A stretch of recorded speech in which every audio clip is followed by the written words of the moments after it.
You're the only person with the tenacity. Yeah, I'm not a. No offense. There's some like fanatic perspective. I respect those guys are at the game, but there are probably some people out there that aren't doing a post game show because they're too angry, too sad, whatever. Like, dude, I'm gonna be here. I thought we were gonna get blown out by Kansas, and I was gonna come down here and talk to you guys. And I'm always gonna be here, win, lose, no matter what, because at some point they are going to be good again, and I'm gonna be annoying as hell because I was here when they were dog shit. And I'm allowed to be like that, in my opinion. Like, if I'm here during the worst of times, which what we're in the midst of it right now, I'm going to be loud as hell, and I'm allowed to be when we're great again because it's going to happen. I'm not going to be, if I die at 75 years old, I don't expect this team to be bad for the next 60 plus years. I just don't. It's never really happened. So when it does happen, I'm going to be annoying. I'm not going to be super annoying because I don't like to brag, but I'm going to call out some people.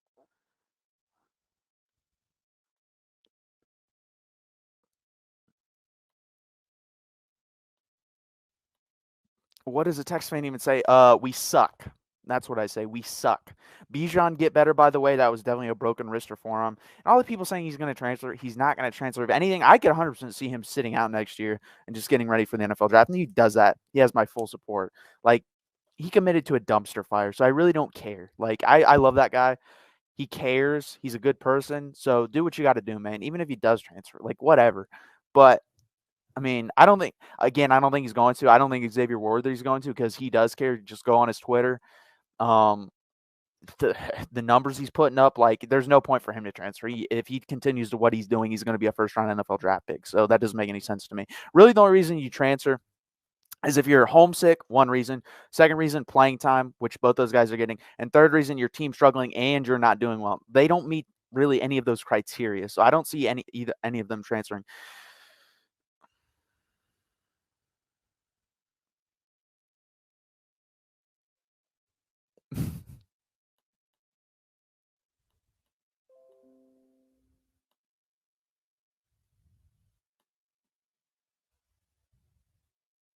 Yeah, isn't this amazing? What, 6 weeks ago, we're sitting there happy as hell. We weren't up 28, by the way. We were up 21, I believe was the most we were ever up by. And we're sitting there happy, and we're thinking, oh, we're going to win the Big 12 championship, blah, blah, blah, blah, blah. And basically, fast forward 24 hours later, we're talking about we lost all this recruiting momentum. A&M just beat Alabama. And then 6 weeks later, we're freaking losing to Kansas. And I don't know what A&M's doing. I know they were losing at one point to Ole Miss. But Ole Miss is a good football team. There's no harm in that. Like, and that team at least shows effort. That's all at this point, I just want to see effort. It's going to be really hard to watch this team in the next 2 weeks. I'm not going to lie to you. I mean, after the first 10 minutes of this game, I wanted to go outside and gouge my eyes out, find a sharp rock or stick and gouge my eyes out. Like, it hasn't been fun, guys. It has not been fun.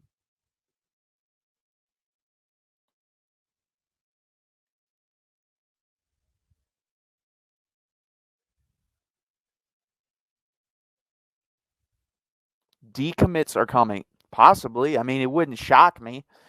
Evans, the one thing I will say, Evan Stewart, there's been rumors him going A&M. Why go to A&M? Like, yeah, I agree you're going to win, but if I'm a wide receiver, you don't get the ball there.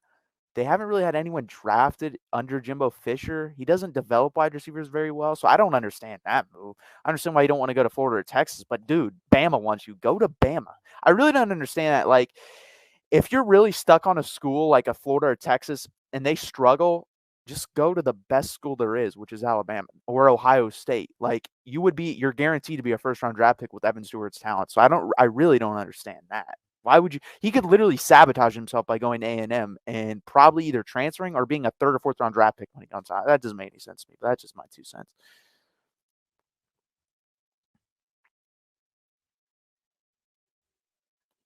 Yeah, I agree with that.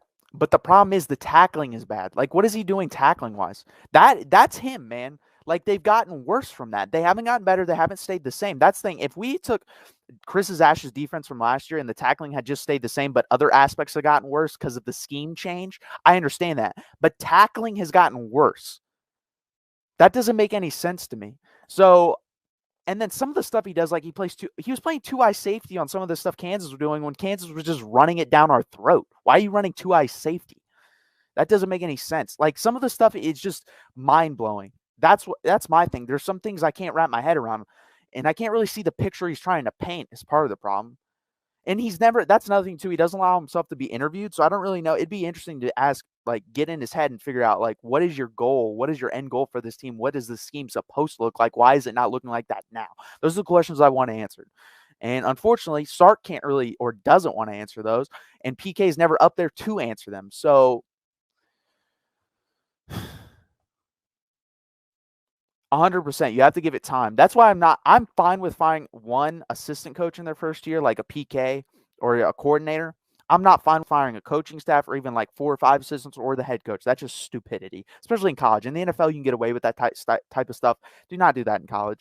Even if they wanted to keep PK and you said it was hit, we need our players in here, fine. You can sell me on that a little bit. But I just don't see it. I really don't. I just don't. Again, they're not getting better throughout the year. Usually, look at Alex Grinch. They progressively got better throughout the year in his first year, progressively got better throughout the year in his second year, and then they've been average to a little bit above average ever since then. That they're not getting better throughout the year under PK. They're just not.